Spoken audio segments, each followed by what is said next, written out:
quite a bit to cover today, so I want to make sure we get started to make sure to allow for plenty of times for everyone's questions. So I'm going to go ahead and share my screen and we will jump in. Give me 1 second here.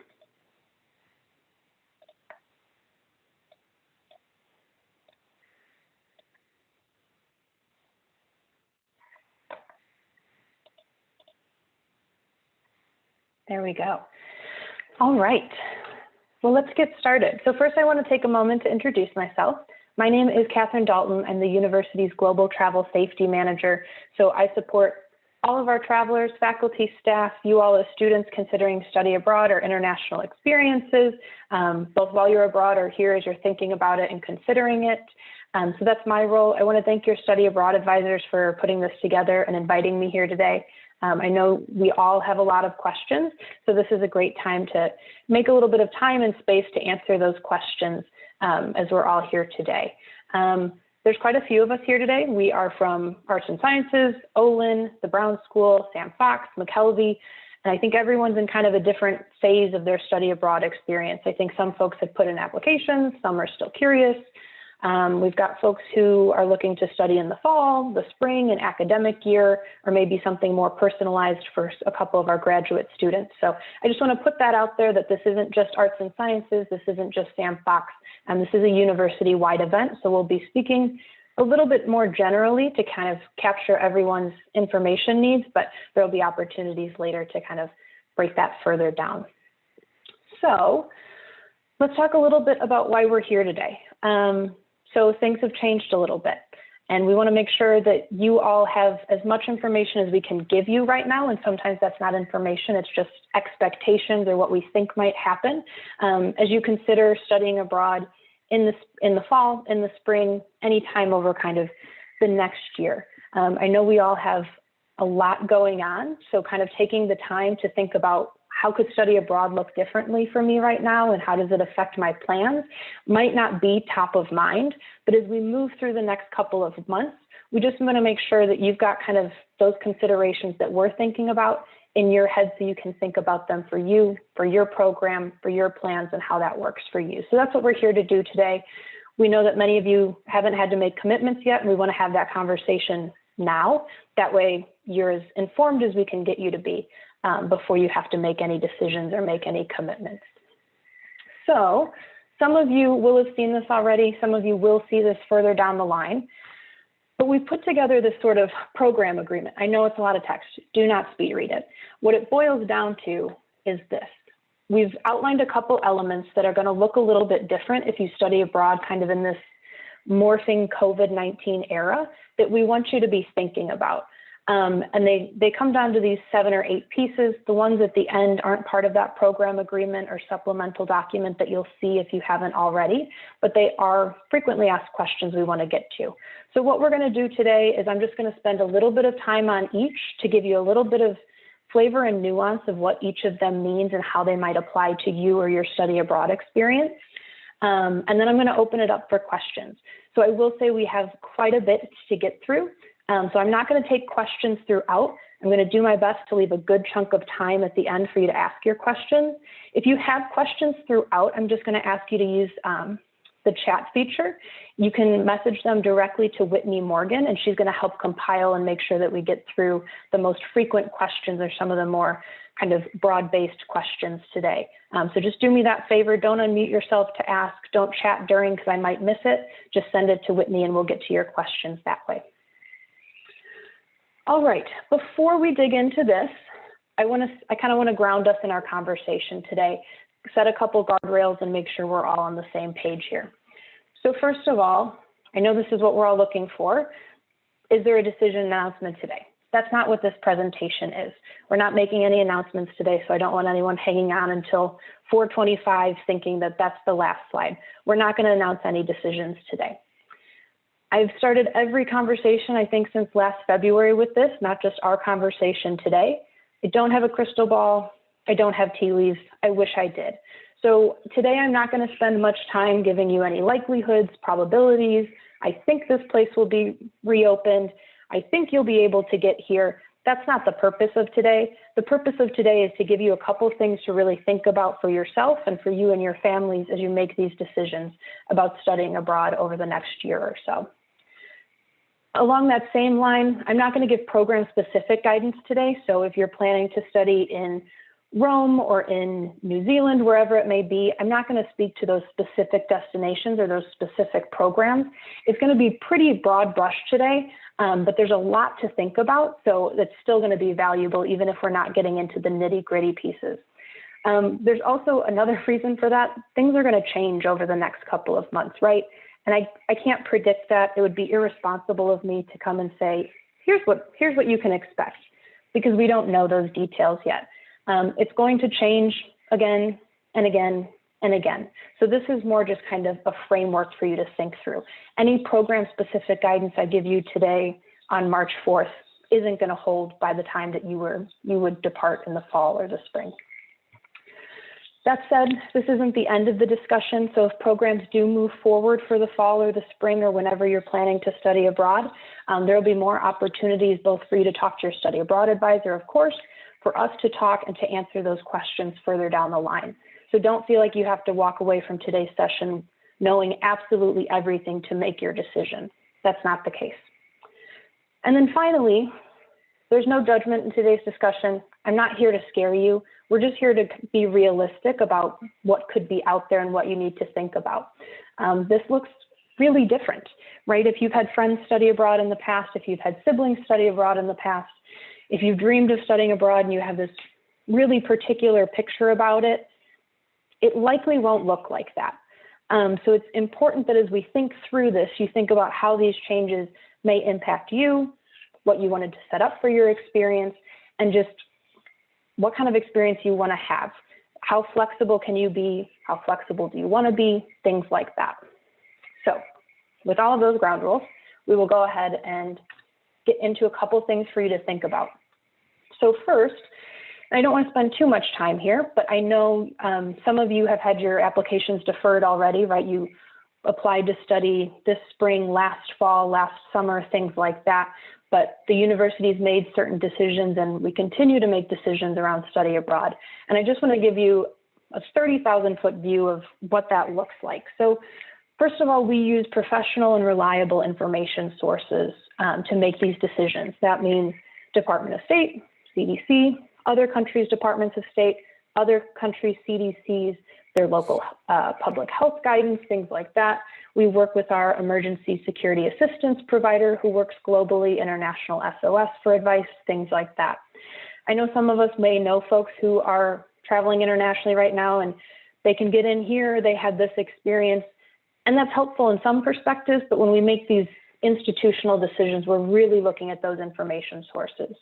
The other piece of this is we have some of those information sources right here at the university with us. So we rely heavily on our infectious disease experts from the School of Medicine, along with our healthcare experts at Habas Health and Wellness to help us kind of inform some of these decisions, along with school leadership, university leadership, a lot of different stakeholders here. So I don't want anyone leaving thinking, this is my decision, this is your study abroad advisor's decision, and that's it. There's a lot of us collaborating on these decisions. The other piece is we look at these programs really carefully to make sure that they have kind of implemented this additional layer as we think about what it takes to kind of keep you healthy and safe and traveling responsibly during COVID. So what we're looking for in programs is, are they providing and meeting similar objectives that we are here on the St. Louis campus, right? If we're keeping you X level of safe, is that program keeping you X level of safe in their own way? In location. So those are a couple pieces to how these decisions are getting made, just so you kind of understand where these things come from. But let's get into the actual travel. So before you get there, we need to talk a little bit about entry restrictions. So I know this was really big back in kind of March and April when everything happened, right? The US locked down to certain countries, you couldn't get into the EU, things like that. And if you haven't been paying attention, maybe we haven't heard much about it since, but it is still happening. So there are still countries that are completely locked down, their borders are locked down, I should say, and no one's getting in or out. There are countries that say if you've been in the US in the past 14 days, if you're a US citizen, you're not coming in at this time. There are other countries that are making certain exemptions, but they look different in every country, right? So one country might say students can come in, but we only consider students to be students who are full-time at one of our national universities. So it's important to understand that as you move through the process over the next couple of months, that some places still aren't going to be open, or they're going to be open in a really limited way, which may cause the program just to outright cancel or to have to shift in some sort of way. So I don't want anyone leaving thinking, if I put in an application, that must mean it's open and we're good to go. That's not necessarily going to be the case, and this is going to be something that you need to think about as we move forward. The other two pieces here, if you are able to get in, are going to be quarantine and testing as entry requirements. So some countries are going to say, you can come in, but you need to cool it. You need to be in quarantine for 7, 10, 14 days. Some countries are going to say you can do that wherever you're staying for your time. So your dorm, your apartment, your homestay, whatever that looks like. Some are going to say we've designated certain hotels. Some are going to say we've got this local government facility and this is where everyone's completing their quarantine. So there's a lot of different ways that that could look. So it's just something for you to think about as far as either added time to your trip or just kind of an added piece of the puzzle. The other one that we might be more familiar with is testing. So most countries are going to require you to present a negative test result before you board the plane to get there.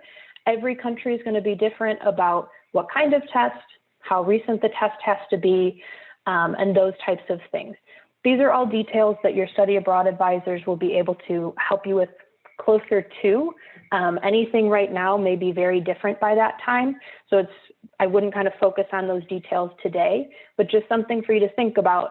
This isn't a situation where you kind of get to pack your bag, make your plans, go through security and get on the plane.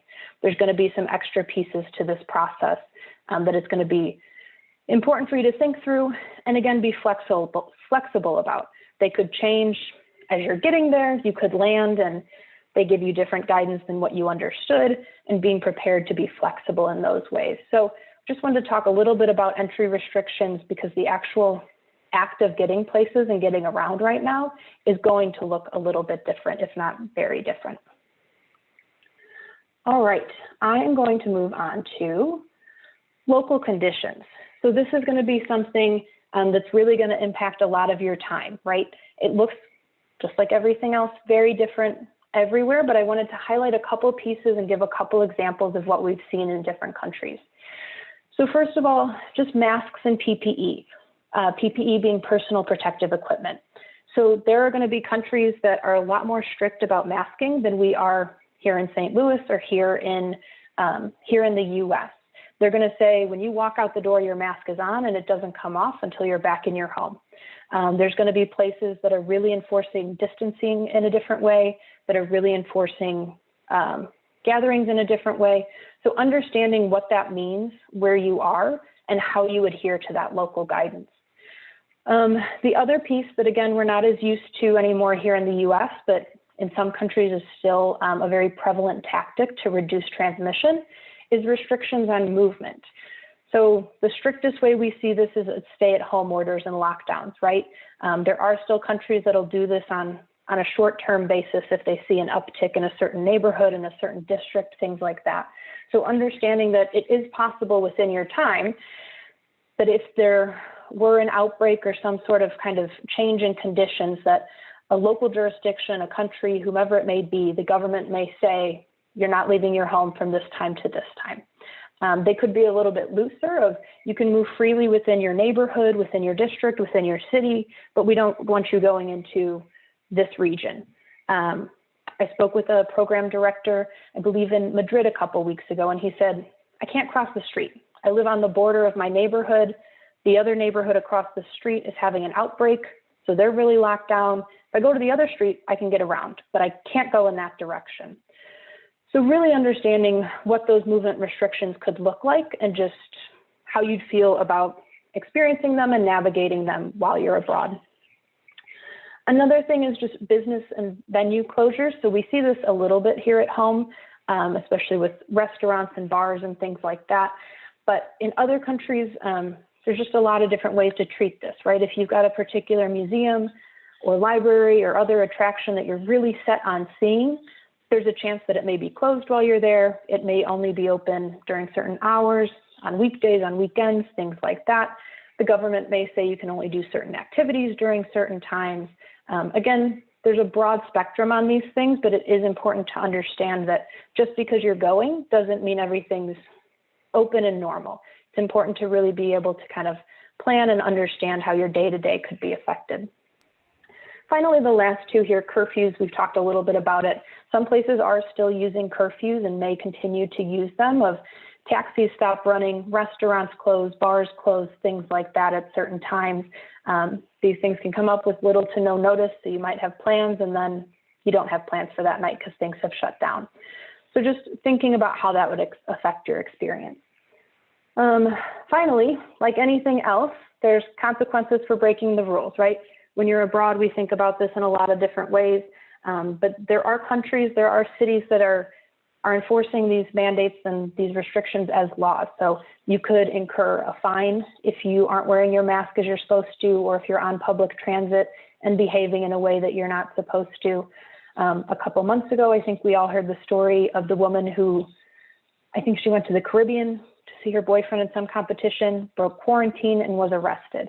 So really understanding the impacts and the importance of following what the local ordinances are around COVID-19 and public health guidance, both understanding them and being able and willing to follow them. All right. So the next one I want to talk about is independent travel.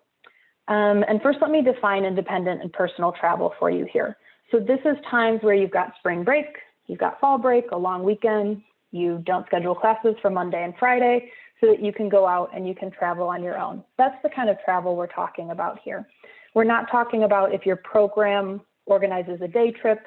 We're not talking about if your program organizes some sort of study tour. We're talking about if you're just going out and traveling, making your own arrangements, doing your own thing. We're still a couple months away, so we don't know what this looks like, but we want you to be aware that it is a possibility, and it's very likely that either the university or your program itself is going to restrict independent or personal travel outside of at least the country that you're in. And I know that independent and personal travel is a big draw for a lot of us when we study abroad. It's a main reason or a main driver of picking a certain place that's central, setting our schedule so that we can make sure we're getting around to see everything we want to see and experience. Unfortunately, it's possible that that's not going to be the safest or most responsible way for us to travel over the next couple of months. And let me explain why. So first and foremost, we've got changing border conditions. So the country that you're in may say no one's coming in, or the country that you're going to may say no one's coming in, or vice versa, right? The country you're in could say, we've changed our minds, we're locking down, no one's going out. The concern here is that you get stuck, right? If you go out and you either don't hear soon enough, or they make the announcement while you're there that there's been a change in the border condition, and you are studying in Rome, but you went to Paris for the weekend, and now you're stuck in Paris. One, you're stuck. I mean, being stuck in Paris is one thing, but you're stuck. And there's little that we can do as a university to support you, because these are government implemented and controlled, so there's no wiggle room here. Like I said, they're announced with little to no notice, so these things change really quickly and in a lot of different ways. And the program that you're studying on, wherever you're centered, there's not a lot they can do if you're stuck. They can't get you back. They can't get to you. So for those reasons, that's why we're looking at restricting or prohibiting independent or personal travel. It just changes too quickly. The other piece, and we'll talk more about this later, but I do want to bring it up here, is that if you were to get sick while you were out of the country, you're not going to be able to get back to your home base, right? You can't travel, you can't cross borders if you're sick, whether they're open or not.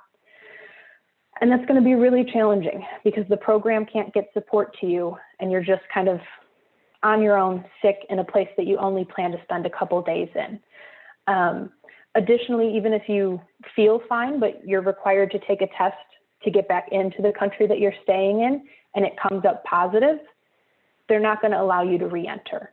So there's a lot of pieces to this, but the easiest way and the most responsible way for us to keep ourselves and to keep others safe and healthy and secure in this situation is to just limit this opportunity. That's not to say you wouldn't be able to possibly travel within your country or the region of the country that you're in. But as far as crossing country borders, it seems unlikely that you should expect that that's a definite that you'll be able to do. So that's independent and personal travel. All right, I'm going to move on to the next one, which is housing. So another piece that I know a lot of folks look for, whether from a cultural immersion or a language immersion perspective, is to participate in a homestay when they're abroad. We're still evaluating this, but in some locations and with some programs, homestays may not be an option for a variety of reasons. But we just don't want folks, we don't want you going into this thinking that I can definitely do a homestay. We want you to understand that homestays may not be an option for your program, even if they typically are. The other piece is just like if you're living on campus here in St. Louis, you've got your own room. You may have shared living spaces, but you have your own room. We're looking at programs that also offer single occupancy living arrangements. So understanding that if you had plans to kind of room with someone or to get an apartment or whatever that looks like it's likely that we would require single occupancy living arrangements. So we'll talk through that more in a little bit, but I did just want to draw your attention to that. And just like here in St. Louis, the reason for that is to keep you healthy, reduce the possibilities of transmission by making sure you've got your own dedicated space to be in. All right, we're going to move a little bit away from that program agreement that we looked at the beginning, and I want to talk a little bit about some frequently asked questions, things that we know are on your mind because we're hearing from you, I'm hearing from you, your study abroad advisors are hearing from you. We wanted to make sure to address this and not leave you hanging. So the big one is vaccines, right? So first of all, I want to say this is something that you need to think about, just kind of your own personal risk tolerance of, would you travel internationally if you didn't have the vaccine yet? If you weren't fully vaccinated, is that something that you would do? And understanding that for yourself. We don't know how vaccine distribution will continue to roll out here in the US over the next couple of months. And it may be a couple of weeks before we have better, 4 months, before we have better understanding of when we're all gonna have access to it. So just making sure you've thought about that, of if it comes time for me to get on a plane and I haven't had access to the vaccine yet, am I comfortable doing so? I also wanna point out the Department of State has made it very clear in no uncertain terms should US citizens expect to be vaccinated abroad. So I don't want anyone thinking, well, Israel's really got it together, I'm gonna study abroad in Tel Aviv, I'll just get my vaccine over there. That's not how this will work. So I just wanna make sure we're clear that if you feel like you need to be vaccinated before you travel internationally, that's something you'll have to do here in the US. Another thing that we're hearing a lot of chatter about is countries requiring proof of vaccination in order to enter. And this is a place where we have to say, we don't know yet. It's possible. It's possible that countries are going to require that. We haven't seen it yet. The US and a couple other countries are kind of in the lead, if you will, of percentage of population vaccinated. So we haven't started to see other countries reach levels of vaccination where they're reopening these travel channels. So we don't know what that's going to look like yet. It's possible, but it's also possible that it won't be. So I just want to be clear. You may hear rumors of, in order to get on an international flight, you'll have to show proof of vaccination. We don't know that yet. And then finally, program expectations. So if you are vaccinated by the time you travel, that doesn't mean that any of this changes for you. That doesn't necessarily mean you get out of quarantine. It doesn't mean that you can travel independently and personally. It doesn't mean you can have roommates. All program expectations for the foreseeable future, the kind of baseline assumption is that folks aren't vaccinated. So I don't want you to leave here thinking, I'm vaccinated, none of this applies to me, or I will be vaccinated, none of this applies to me. For the time being, we should be planning like programs are going to treat everyone as if they are unvaccinated until we get closer. So I just wanted to be clear on that piece for folks. All right, the other piece here is potential additional costs. And this isn't necessarily my area, but a lot of what we talked about may mean that there's additional costs. So I just kind of want to make this connection and thread this needle for us here. So first of all, like we talked about, you may have to test in order to get into a country. You will have to test in order to get back into the US. So you may incur additional costs with those tests. We didn't talk about it too much, but I do want to note, in order to re-enter the US right now, you do have to have a negative test result that's within 3 days of boarding your flight to return, which is another thing, especially for those of you who may be looking at either graduate work or independent travel.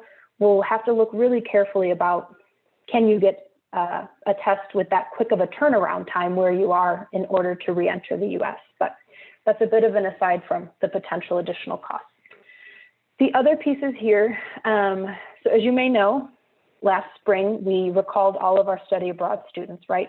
We brought everyone home because at the time, it was the safest and most responsible thing for us to do, is just to get everyone home with how quickly border conditions were changing. I don't want to talk too much about this because I know this can be kind of a big and scary thing, and there's other places for us to put our attention right now. And with all the evaluation that we're doing, I don't anticipate that if we saw something like this as a possibility, we would allow study abroad to go forward. But we know we can never say never, so we do just want to address it because it's also in the program agreement. If the university were to recall you and say, something's happened, it's time to come home, those would be additional costs that you would incur of changing your flight, getting back, kind of everything that goes along with that. So I just want to kind of call that out and make sure that that's clear for folks. The other pieces here of, if you were to get sick or test positive near the end of your term, wherever you are, and you had to stay longer because you can't get on a plane until you're better and have a negative test result, there may be additional costs for you to stay where you are or be supported by your program for that longer time past your program end date. In other cases, there may be additional costs associated with quarantine, whatever that may look like for your program. Again, it's going to be really program specific, so I'm not going to get into that today, but it's just something I kind of want to put in your minds as you think through this. And then housing, like we talked about, single occupancy versus if you had a roommate or you were sharing, there just might be additional costs with that. Again, your study abroad advisors will have better details closer to when things are a little bit more solid if programs move forward. So I don't have any answers for you of dollars and cents today. There's just kind of a connection I wanted folks to think about as they think through all of the different pieces here. All right, those are the elements. That's really kind of the nitty gritty. But before I open it up for questions, I just want to go through one more piece here. It's really just kind of the miscellaneous catch-all of kind of tying all of these things together. But I do think it's really important that you take some time and reflect on what kind of experience you want to have when you study abroad. Think about everything we just talked about, of what could change, how it could impact your trip, how it could impact your experience. And think about if you're okay with that. If your vision of study abroad changes drastically because you can't have a homestay, you can't travel independently, a certain museum might be closed, things like that. It's something that it's important to think about now. That's why we're having this conversation today and not 2 weeks before you get on a plane, right? We haven't made any final commitments to things. We want to make sure you've got time to really mull this over, ask more questions, and really make sure you understand as best as we can in kind of this dynamic and unknown environment, what you're making when it comes to these decisions. I think it's also important to think about just kind of who you are, especially when you travel. So I'll give you the example. I have a friend that I travel internationally with pretty frequently. I'm the planner.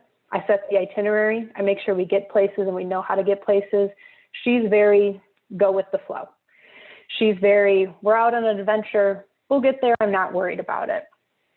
I know for myself that right now wouldn't necessarily be the time that I want to travel internationally, because I know things are not going to go according to my plan. I recognize that, and I recognize that that's not the trip I want to have right now. My friend might think it's the same for me. I would always be flexible. I'd always be kind of rolling with whatever comes. That doesn't bother me. I can handle that. That's fine with me. So it is important, I think, to kind of think of the experience that you want to have and the experience you will have, based on just kind of how you plan and how flexible you can be or how flexible you want to be during this time, and apply that to kind of what we've talked about today. I'd also encourage you, if you need someone to talk through that with, your study abroad advisors are the experts here, right? They really understand the ins and outs of this.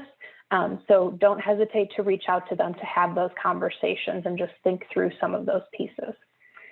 The final thing I'd ask you to consider, I'd really encourage you, I think you should always do this with study abroad, but especially right now, it's important to have a conversation with your family about some of these pieces, and understand your risk tolerance and your family's risk tolerance. It's not fun to talk about, but it's important to talk about. If you were to get sick while you're abroad right now, it's going to be a lot harder, if not impossible, for us to get your family to you. Normally, if you get severely injured or you get really sick, we're able to get your family there to be with you. Due to travel restrictions right now, and due to just the nature of COVID, if you have COVID, that wouldn't be possible. The other pieces with our emergency assistance provider, if you're in a place where you feel like you needed a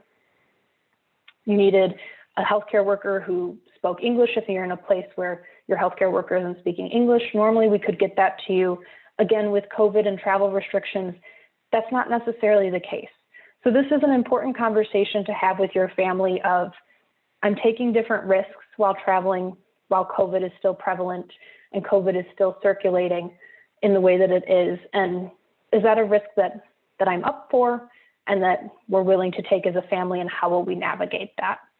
So I'll leave you with those two pieces. I think we've got just about 25 or so minutes left here. And I want to open it up for questions, because I just covered a lot of material and I know you have questions, and I know I may not have even talked about something that you have a question about. So I want to open it up for that. That said, I'm going to put this up, but I'm also going to try, let's see if I can do it, hang on. Give me 1 second here. I'm going to stop. And I'm going to go ahead and stop recording. That way you can go ahead and ask your question. So